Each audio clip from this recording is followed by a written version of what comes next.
Hello, good evening, welcome one and all. My name is Paul, I'm the brains behind Knickknacks Old Peculiar, the blog, behind Mr. Cuddy2977, the YouTube channel you're watching this on, and behind the daily teaser quizzes. Please feel free to subscribe to both the blog and the YouTube channel if you want to see more of those. Please feel free to subscribe if you'd like to see a few TV and movie reviews. I tend to talk about interesting movies I've seen increasingly rarely these days, but also a hell of a lot about Star Trek, Doctor Who, and one or two other bits and bobs. Just recently, I've been watching the new series of Star Trek Strange New Worlds. I've got as far as episode 7, What is Starfleet? And I thought I'd share what I saw and what I thought.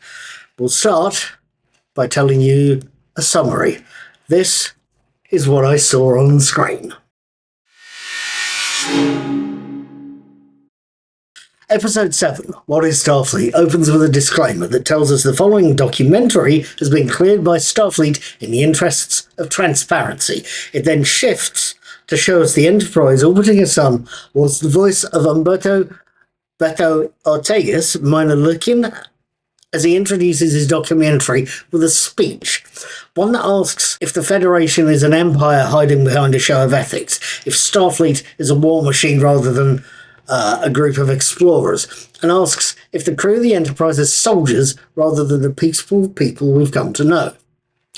After we see a title card that tells us this is a film by Humberto Ortegas, I'll get used to saying that one day, we see Captain Pike and Lieutenant Erica Ortegas, Anson Mount and Melissa Navia, giving pieces to camera about what Starfleet is, and then it segues into a piece from Mr. Spock, Ethan Peck. Spock tells us of his troubled childhood growing up as one of the few mixed-race people on Vulcan. We get other interviews too, from Lon Noonien Singh, Christina Chong, from Una Chin Riley, Rebecca Romaine, and from Nyota Uhura, Saleha Rose Gooding, who tells us on her way to a mission briefing from Captain Pike. She and the rest of the team are to find out what their mission is. The planet Lutani 7 has been attacked by the people of Kazar, its sister planet. So Lutani 7 has called for the Federation's help. This means two things. That the USS Enterprise has to be on alert as it's heading for a war zone. And secondly, that it's due to deliver a Jakari, something that Lutani intend to use in defending their world without telling the Federation what the thing is or who they intend to use it on. Now, what did I make of what is Starfleet? Of what is... It's 13:15. Thank you, Killer. Of what is arguably a very unconventional episode of Star Trek. It's got to be said, earlier episodes have reminded me of other things, or have had plots I can compare to others with a few simple words. The Salat Who Ate Its Tail is a take on the Flying Dutchman. Through the Lens of Time is a haunted house story. Shuttle to Kenfori is, of course, a zombie flick. What is Starfleet, by contrast? Doesn't. Or at least there was no specific thing I could point to and say, that's the episode's concept in a few words. What the episode is, though, is relatively simple. It's a post-mortem. It's a journalistic post-mortem. It's a journalistic post-mortem, a journalistic trial by reporter of an Enterprise mission to transport a creature that's been changed into a weapon of war, and it's a post-mortem conducted by a journalist angered at his sister's treatment, at their growing estrangement, and who blames Starfleet for the situation. The question we have to ask is this. Is What is Starfleet any good? There is possibly a lot to say before I answer that. One thing I should say, is simply that What is Starfleet takes a very different view of our heroes. Normally, and barring the Star Trek stories set in the Dark Mirror universe, the franchise presents us with suitably heroic characters. Yes, they're flawed, but we don't see the characters in a bad light or as malicious or unethical. until What is Starfleet comes along. Beto Ortega shows us a side of the characters we've not seen until now. Sides with a distinctly nasty bent. Lieutenant Lan Noonien Singh, Christina Chong, for example. She's shown as a very cold and very driven careerist with no compunctions about killing as part of her job. Lieutenant Commander Chin Riley. Make your mind up, Paul. Lieutenant Commander Chin Riley and Captain Bike are shown as almost fanatical figures. And Dr. Mabenga, Babs Olson Mokum, he faces a hard time telling us and Beto and the camera, I'm not a man to ask about Starfleet military protocols. And he's made to look incredibly hypocritical, almost bordering on accusations of lying when he's confronted with his Special Forces military record. What is Starfleet gives us a fresh look at our heroes, and it beeps at us, and it's not necessarily a pleasant look. There's other things we could address here as well. The Lutani, the antagonists of the episode. I don't quite know... No. Let's scrub that sentence. I was going to say...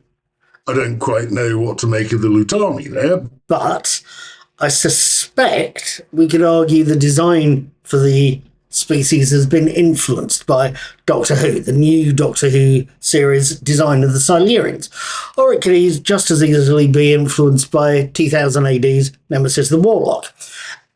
Or possibly be a nod to the Overlords in Clark's Childhood End. But in truth, I don't think it is. For a start, and from reading the Wikipedia entry on Childhood's End, I think that had more of an influence on Julian May's Galactic Milieu trilogy. Go look the series up, it's rather interesting. I've come to the conclusion that the Lutani are just a good old-fashioned Star Trek take on devils. Horns and all.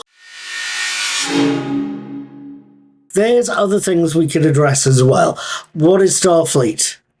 And this is an initial point here. What is Starfleet has something of an unconventional opening, at least for an episode of Star Trek. I've seen something similar in Doctor Who. It opens not with the usual opening credits and title sequence, but dives, after an opening narration from Beto Ortegas, straight into the meat of the story. Like I say, I think there's a few episodes of Doctor Who that open in the same sort of way, although off the top of my head, I couldn't tell you what they are. I can tell you what sprung to mind for me. It was an episode of the original 60s version of The Prisoner with Patrick McGowan and called Living in Harmony. Much like What is Starfleet, it opens with a short introduction and then jumps straight into the main meat of the episode. The two stories are very different, I should add, at this point. Living in Harmony is a Western and tells us a conflict that mirrors the main series about a retired sheriff who doesn't want to be a sheriff anymore and a corrupt judge.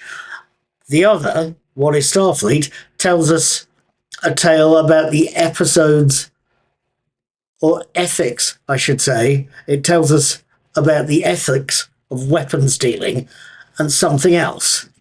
But that opening got me thinking. Yes, believe it or not, thinking. Although thinking is possibly the wrong word to use here. Possibly the word I should be using is noticing. With everything that occurs in this episode, a couple of things sneaked past me. One big, one small. The small thing was a touch of character development. Many of Beto's interviews with his sister take place in her cabin while she's restoring a 20th century motorbike. Given we know other characters have hobbies, Pike rides horses, Dr. Mabenga is an angler, Lieutenant Commander Chin Riley sings, quite famously. It's nice to see Erica Ortegas has a hobby. She might well have started rebuilding the thing to deal with her mental health as a kind of Zen and the art of motorcycle maintenance thing, or to help her occupy her time when she's off duty. But nonetheless, we now know that the ship's helm officer has something she likes to do in her time. Good. The big thing, the big bit of noticing almost escaped my attention, or possibly got overlooked. For a long time now, I've felt an assisted death, being helped to die if I had a terminal condition, isn't something I felt I would want. I can't, as I am here and now, see myself wanting one. But I'm a Terry Pratchett fan. I'm a fan of a man who felt that an assisted death was the right thing for him at the time he contracted his condition. He was living with a quite serious form of early onset Alzheimer's. So, knowing he campaigned for the right to die, I came to a conclusion. I came to the conclusion that whilst I may not want one, that doesn't mean you can't have one.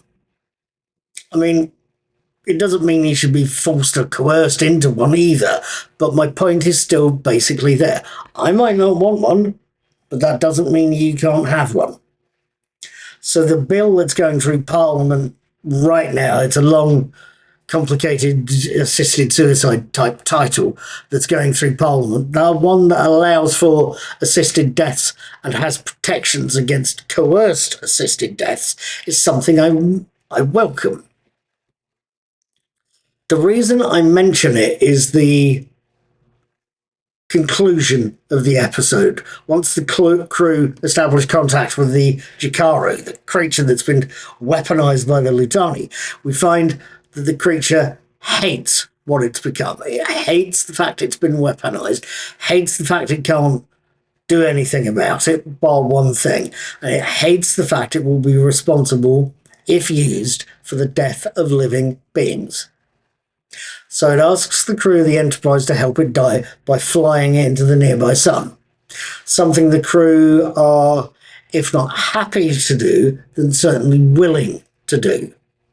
They can help the creature in the only way they can, and the only way it sees as appropriate. They help it in exactly the way it asks them to, by helping it to die, by guiding it into the sun. So, does all this make What is Starfleet a good episode? Does the Jikaru's death make the story a message episode? Let's deal with that second question first, shall we? Is What is Starfleet a message episode? Yes, it is. It's definitely that. It's saying, as so many people have over the past few years, that an assisted death, one in the face of an unbearable life, is not a good or bad thing. It's saying the crew of the Enterprise aren't pro or anti-assisted dying. It's saying an assisted death must be the choice of the one whose life is unbearable. It says that help should be given to them as needed, exactly as the crew of the Enterprise do. What help? No judgment, no lecturing, no moralising. They just help when asked. That's one reason why this episode is so good. The other lesser reason, or possibly lesser and possibly more entertaining, but certainly lesser reason, is simply this. It shows our heroes from the viewpoint of a critic of both Starfleet and the Federation. Frankly, we get to see our heroes through critical eyes. Critical, detracting eyes. Our heroes aren't perfect, and sometimes it takes a critic, takes a detractor to show us this. So, to repeat an earlier question, is What is Starfleet a good episode? Yes. Quite simply, yes. It shows us the crew of the Enterprise not under enemy fire, but facing hostile criticism, becoming heroic in spite of it. We see them in a bad light, but learn something new about them in spite of that. We see a message, one that could well be unpopular and could well face opposition, but it's something that still needs addressing. And we see all of this in one hell of a novel, watchable episode. What is Starfleet is both very well done and something that has to be seen. That seems like a very good place to leave things for now. But before I go, I am going to ask you a couple of things, if that's okay. I am going to ask you to follow my blog, Knickknacks Old Peculiar. I'm going to ask you to subscribe to my channel. It's at Mr. Cuddy2977, if you hadn't worked that out. And I'm also going to ask you to drop a few pence in my chip jar, which will either be in there or down there somewhere. If, of course, you like what I'm doing. If you don't, please feel free to just watch and leave me a snotty comment. At any rate, and as a last thing, I will be watching episode 8, 4.5 Vulcans, on Thursday the 28th of August. I will be publishing my written and video reviews, hopefully by Sunday the 1st, but possibly by Saturday the 29th. Either way, I will see you later. Take care, be good, have fun, live long and prosper and all that, and Be seeing you.